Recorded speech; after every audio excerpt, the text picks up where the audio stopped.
Hello बच्चों, let's read the question. The question says, what is proto-industrialization? Explain the conditions in the 18th century English countryside that create a condition for proto-industrialization. देखिए हमें बताना है proto-industrialization क्या है और 18th century में English country में प्रोटो इंडस्ट्रियलाइजेशन क्यों जो है स्प्रेड हुआ, क्या कंडीशंस थी.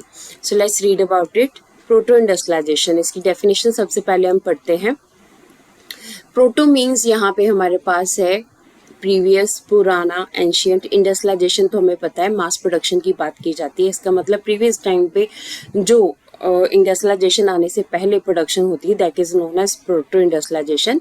इन England when production was done on small scale in the homes for the international market is known as proto industrialization. देखो क्या हुआ, इंग्लैंड में जब घरों में स्मॉल स्केल सेक्टर के ऊपर घरों में जो है इंटरनेशनल मार्केट के लिए प्रोडक्शन की जाने लगी तो इसे प्रोटो इंडस्ट्रियलाइजेशन कहा गया. So the following are the reasons of the spread of proto industrialization. Proto industrialization के स्प्रेड होने के जो कॉजेज हैं वो ये है.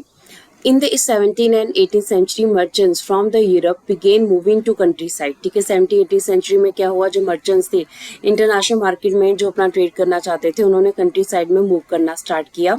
कंट्री साइड में जाकर उन्होंने फार्मर्स को दे started to supply the money to the farmers and let them to do the production for international market. उनको पैसे, उनको मनी जो है कैपिटल सप्लाई करना स्टार्ट किया और साथ में जो है उन्होंने प्रोडक्शन प्रोसेस जो है इंटरनेशनल मार्केट के लिए स्टार्ट किया.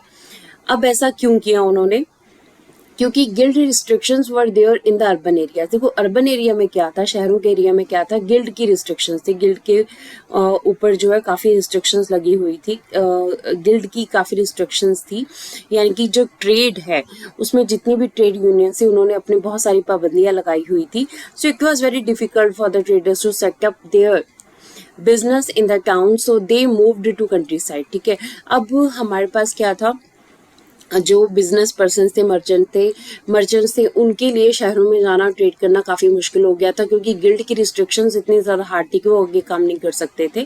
सो in the countryside the farmers were willing to work for the traders as they would now get the money for their work and they need not to go to other areas for work.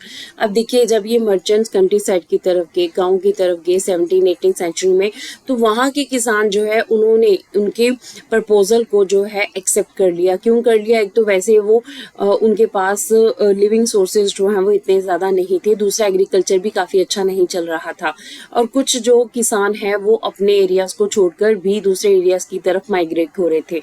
जब merchants ने आकर उनको money जो है advance में देना start किया, तब उन्हें एक अपॉर्चुनिटी, एक होप नज़र आने लगी कि वो गांव में भी रह सकते हैं, अपना काम भी कर सकते हैं, अपने खेतों की देखभाल भी कर सकते हैं और घरों में रहकर प्रोडक्शन प्रोसेस भी कर सकते हैं, जिससे उनको एक्स्ट्रा पैसे भी मिल सकते हैं.